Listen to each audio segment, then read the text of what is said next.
0530 on December 17, 1944. Snow pressed against the command post windows. Radios hissed with broken voices. The map on the table trembled each time another report came in from the eastern ridge. A German column had punched through the American line 8 miles away, engines rumbling, steel tracks grinding against frozen earth. A lone lieutenant colonel, 26 years old, listened in silence. He commanded engineers, not infantry. Builders, not tank hunters. Yet, they were the only men standing between that mechanized spearhead and the open roads that led straight to the Meuse. Tracer fire still flickered on the horizon. The breakthrough widened with every minute, and the truth settled like cold iron on his shoulders. No reinforcements, no armor, no heavy guns. Only timing, explosives, and the narrow bridges of the Ardennes.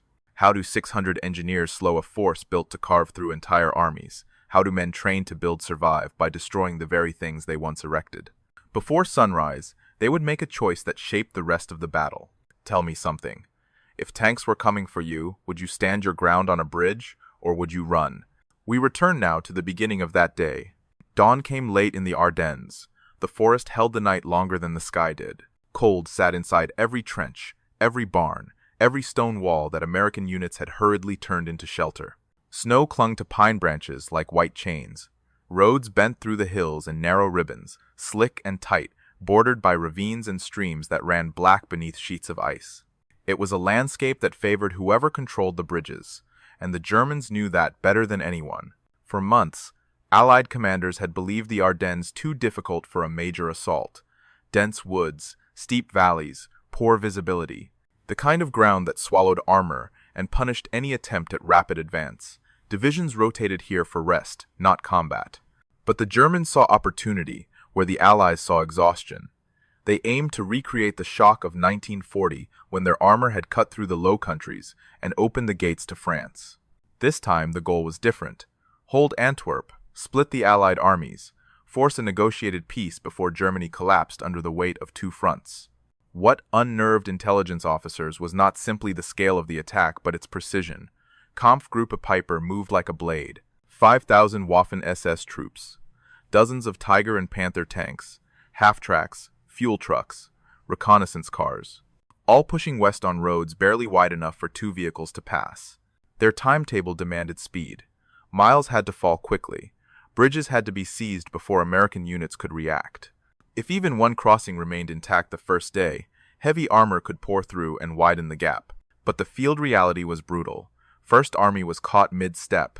Reinforcements were hours away. Retreating infantry clogged the roads. Artillery moved blind through drifting snow. Tanks refueled in ditches because depots had been overrun.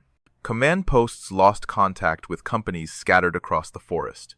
Reports came in fragments. A regiment gone here. A battalion surrounded there. For the engineers of the 291, the situation distilled into one truth. The enemy was not advancing toward their lines. The enemy was advancing toward their bridges. Combat engineers lived in 2 worlds. One built, one destroyed. Their work demanded calm hands, measured thinking, and an instinct for the hidden stress points of steel and stone. They knew that a bridge did not fall because of the size of the explosion, but because of where that explosion met the load. A well-placed charge on a lower chord could do the work of a truck full of TNT. A blast against outer walls might shake snow loose, but leave the structure standing. Every span needed a tailored solution. The tools were simple. C4 bricks, priming caps, detonator wire, pliers to twist connections tight, a small crimper to seat fuses properly. Yet behind the simplicity lay unforgiving physics. Set a charge too early and the Germans would adjust, find another route, maintain momentum. Set it too late and the crew might still be on the deck when a 60-ton tank rolled into view. Engineers had to work inside the window where danger and timing met. Operating parameters drove every decision. On a stone arch bridge, the keystone carried the compression load. Remove that, and the entire arc collapsed. But it required drilling small pockets into hard masonry, packing charges deep, and tying the sequence so that all charges fired together. Failure of a single charge meant the span might drop only partly, leaving a dangerous but usable path. On a steel truss, tension and compression ran through vertical and diagonal members. Break the wrong one, and the truss redistributed the load. Break the right one, and the deck folded like a hinge. For a proper demolition, they needed at least one charge on each critical joint, detonated within a fraction of a second. Time was the constraint that mattered most. A trained team could wire a small bridge in 20 minutes under ideal conditions. Under fire, in freezing wind, with snow-numbing fingers, that same job stretched to 40. A larger span could take an hour or more.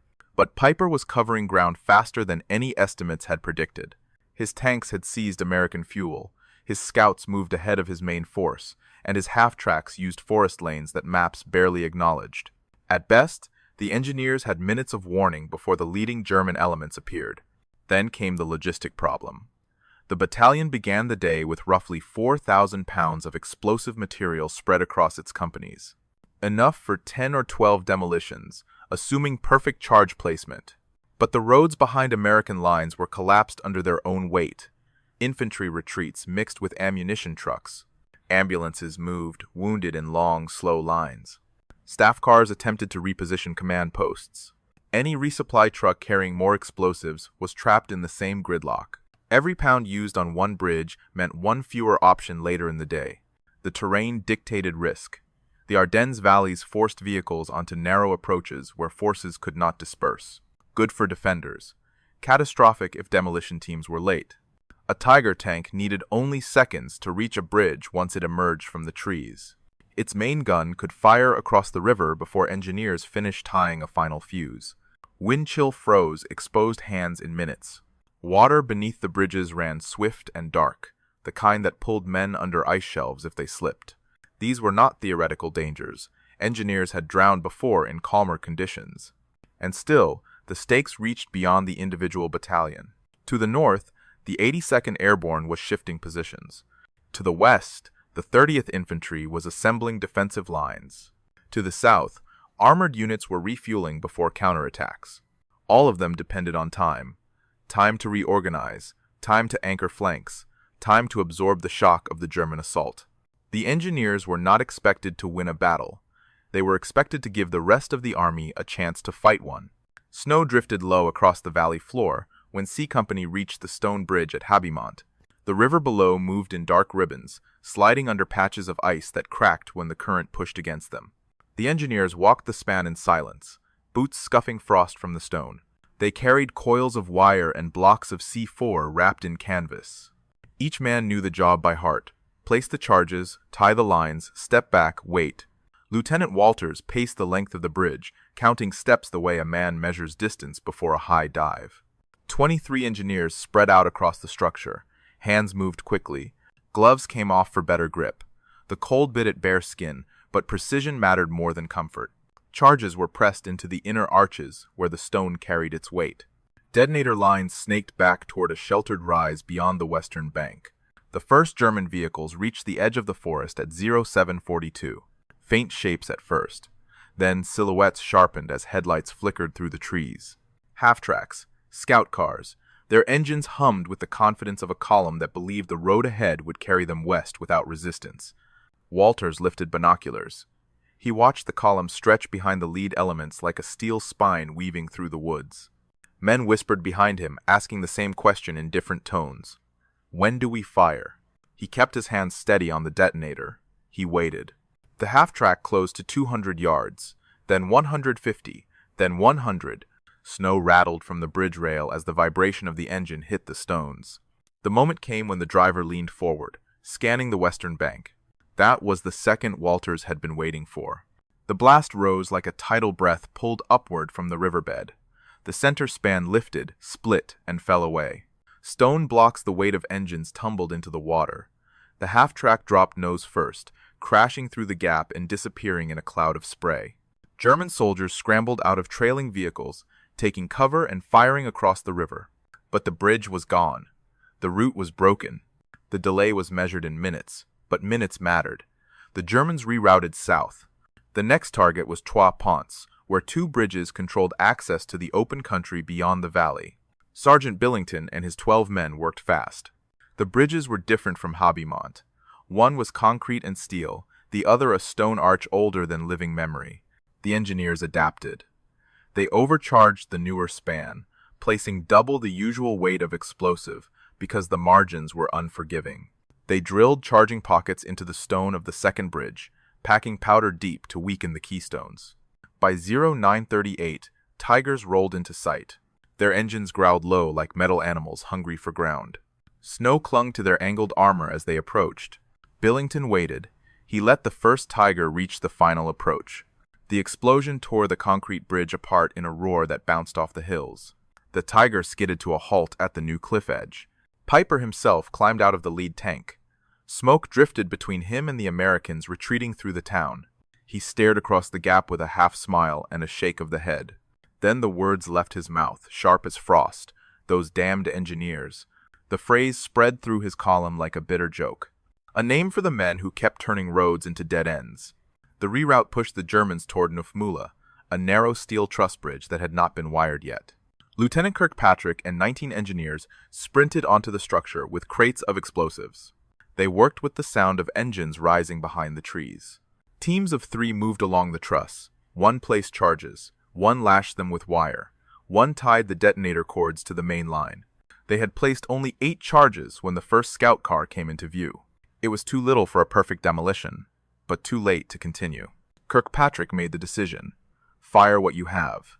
The blast twisted the bridge, dropping part of the center. 2 charges had failed. The deck remained attached by bent steel, sagging but not gone. The scout car slammed brakes and backed away. Damaged or not, the bridge was unusable. Another delay, another route denied. By midday, Peiper had moved fewer than 15 miles. His battle plan required 60. The 3 lost bridges, the detours, the hesitations, all of them chipped at his timetable. Fuel began to run low. His vehicles lined the roads in long iron chains, stalled whenever a minefield blocked a junction or a wrecked tank clogged a curve. Pergrin repositioned his companies like a man shifting stones to slow a flood. A company dug in at Stavelot, a key crossing. C Company prepared the junction at Vervimont. B Company stayed light for rapid movement. But German pressure mounted. At Stavelot, Staff Sergeant Hinkle fell to enemy fire while wiring charges near the bridge. Corporal Chen was hit by machine gun bursts while cutting detonation line. Private Delgado slipped on broken stone and vanished beneath the river ice. These losses marked the price of every demolished span. At Frankerchamps, a small bridge fell intact into German hands before engineers arrived. Scouts pushed 2 miles west before a minefield stopped them cold. A Tiger rode directly over a buried charge. The explosion lifted the 60-ton machine, breaking its hull, blocking the road in a tangle of torn steel. Once again, the engineers did not need to win a firefight. They only needed to force the Germans to lose time. The southern thrust failed when Peiper found nothing but shattered bridges along the Liane. His tanks tried to ford the creek. The banks were too steep, the current too deep. The terrain, carved by centuries of water, had become a silent ally of the American army. Near sunset, a company confronted the leading German infantry at a narrow roadblock. The firefight lasted 17 minutes. The engineers held long enough to fall back in order, drawing the Germans forward into a buried demolition charge. A Tiger rolled over the hidden explosives. The detonation carved a crater 30 feet across. The tank lay on its side like a wounded beast. Darkness dropped across the valley. Peiper halted his scattered elements, exhausted, underfueled, and bleeding minutes. He believed dawn might bring better luck. Instead, the engineers used the night to reshape the battlefield. They wired new bridges. They planted mines at choke points. They moved without headlights, guided by memory and silence. At midnight, C Company occupied the town of La Gleize, guarding yet another bridge. They worked by touch under the arch. They felt for the cold lines of stone and searched for the right stress point. By 0433, Tigers approached. The Germans believed the town empty. Infantry pushed deep before American positions opened fire. Parker waited on the detonator until the Tigers reached 50 yards. The blast obliterated the crossing. 3 tanks stood stranded at the lip of the crater, their route west erased. Peiper now faced a chain of failures. Habimont, Trois Ponts, Nufmula, Stavelot, Frankerchamps, La Gleize.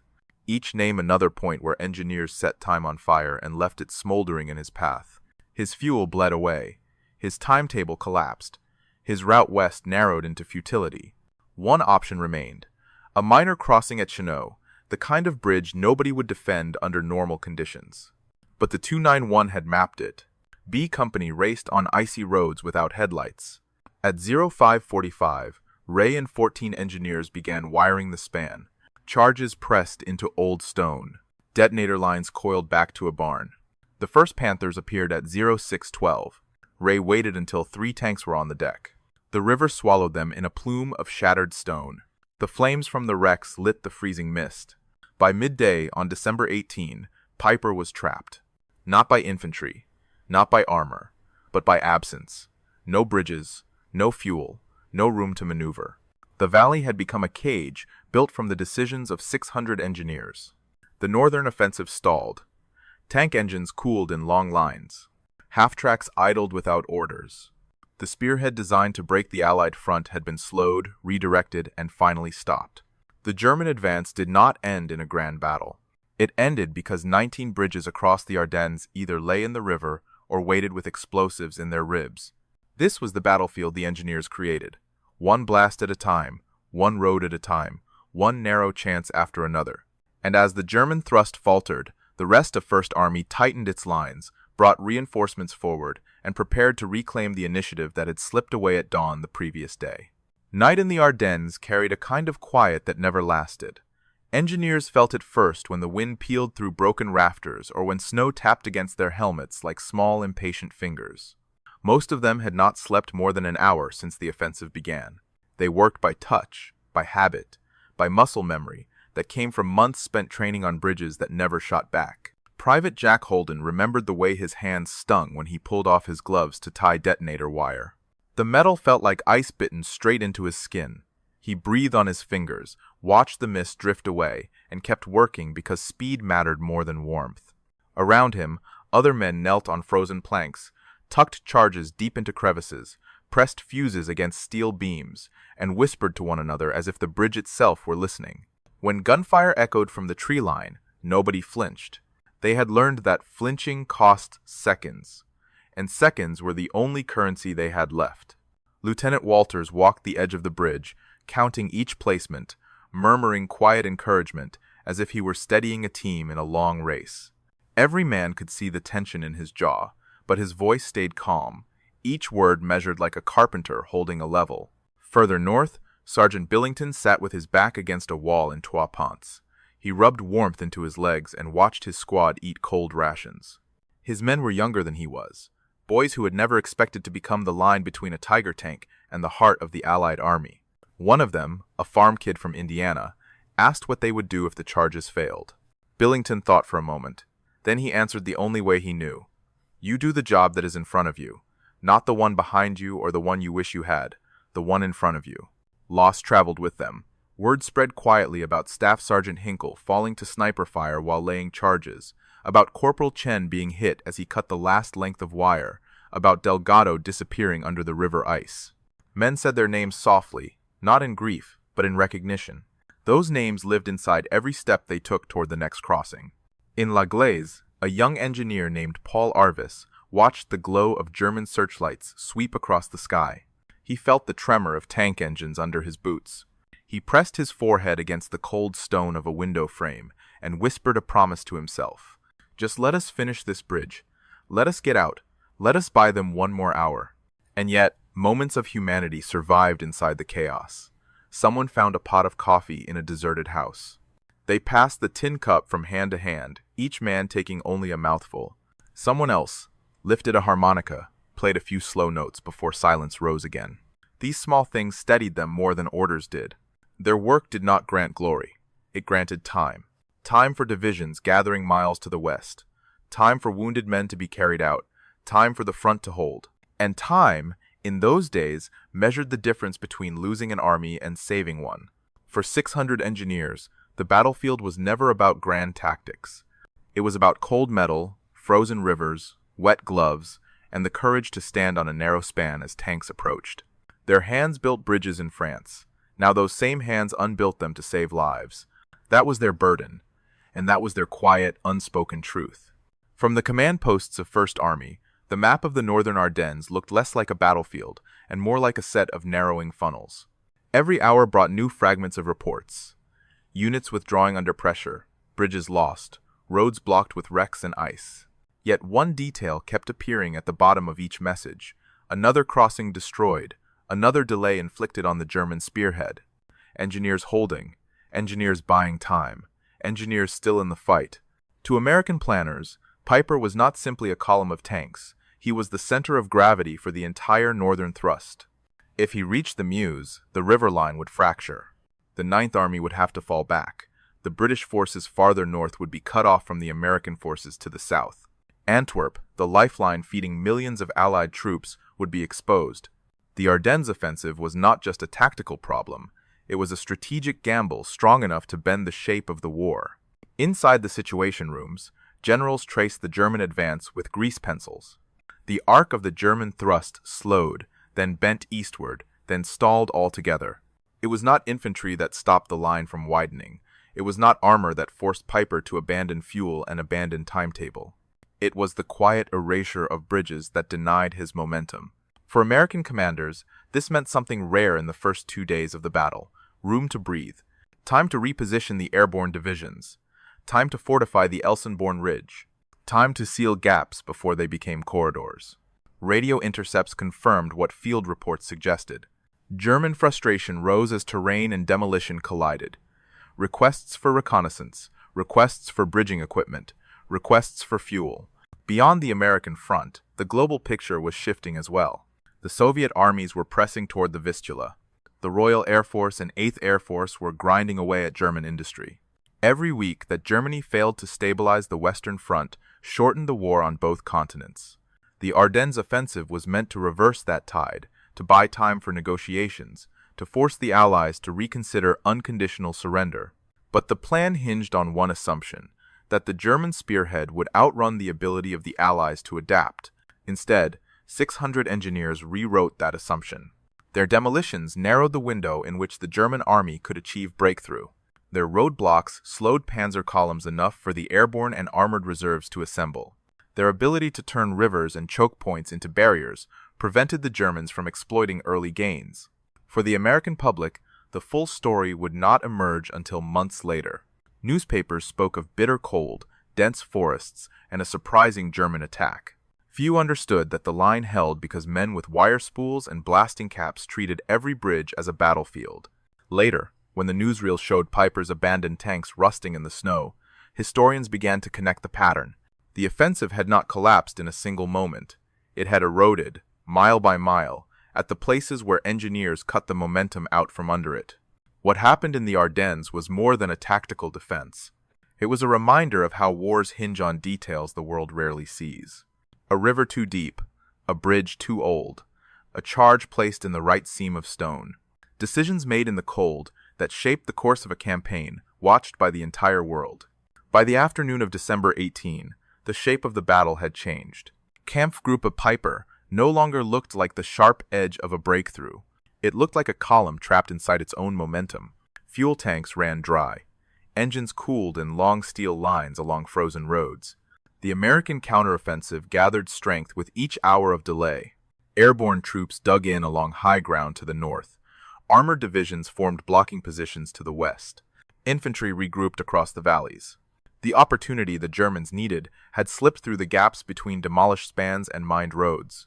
Peiper tried to move again, but the roads offered no path. The valleys offered no cover. The rivers offered no mercy.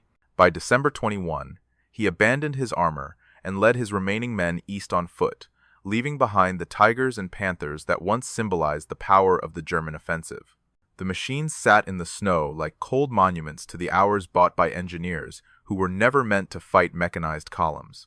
The Battle of the Bulge continued into January, but its direction had already turned. The Allies pushed the German line back toward its original positions. The price was staggering on both sides: 100,000 casualties across the Ardennes. Yet, the collapse of the northern thrust ensured that the wider offensive would not achieve its aims. The German army would never again mount a major operation in the west. The winter attack that hoped to change the course of the war instead accelerated its end. For the 291, the work did not end in those frozen valleys. In March of 1945, another river waited, wider, colder, guarded by artillery on the heights above. The Rhine had been the final barrier, protecting the German heartland. Every bridge across it had been destroyed, except the battered structure at Remagen. When the Ludendorff Bridge trembled under the weight of thousands of crossing troops, First Army called for a second lifeline. They needed a treadway bridge that could carry tanks. They needed it fast. The engineers of the 291 moved as if the Ardennes had been training for this moment. They dragged pontoons into the water. They anchored lines against the pull of a river that could freeze a man in minutes. German shells erupted along the banks. Bombs fell from the sky. The men kept working. A treadway bridge more than 1,000 feet long slowly stretched across the current. It was completed in a little more than 30 hours. When the Ludendorff Bridge collapsed a week later, killing engineers who had fought to keep it standing, the new span carried the weight of an entire army. Over 125,000 Americans crossed into Germany. The final chapter of the European War began on the flooring laid by combat engineers. When the war ended, records listed the work of the 291 with numbers that seemed too small for the scale of what they accomplished. 73 bridges built, 19 built under fire, 6 bridges demolished to halt German armor, 7,000 mines cleared, 8 killed, 93 wounded. Yet, numbers never captured the quiet calculus of their work. A charge tied correctly. A fuse trimmed with shaking hands. A narrow arch left broken at the right moment. Each action measured in lives, saved somewhere behind them. Colonel Pergrin returned home, traded a uniform for a railroad office, and spent the rest of his life building the kind of structures he once had to bring down. His memoir, written decades later, described not glory, but responsibility. He wrote about cold nights, silent teamwork, and the steady realization that engineers were carrying the weight of the entire Northern Front on their shoulders. When he died in April of 2012, his story had already become part of the quiet foundation on which modern combat engineering was built.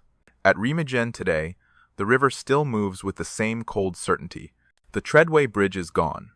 The Ludendorff towers stand as dark outlines above the water.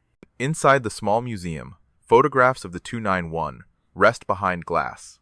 Men working waist-deep in the Rhine, men hauling pontoons through mud, men wiring bridges under snow. Visitors can stand beside the stone arches and look across the current, imagining what it meant to place a charge in darkness while artillery lit the sky. History often remembers the loudest weapons.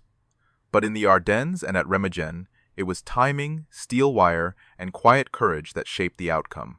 Engineers bent physics to the needs of war. They bought hours that turned into days, and days that turned into victory. As you reflect on their story, consider this. When a bridge falls in the right moment, a front line can rise. When a handful of men hold their ground, an entire army finds its footing. And when memory is kept alive, sacrifice never disappears into silence. If this story speaks to someone in your family, or if you have walked the banks of the Rhine or the forests of the Ardennes, share your thoughts below. And if you want to continue exploring the forgotten corners of history, subscribe to WW2 Secret Archives so these voices remain with us a little longer.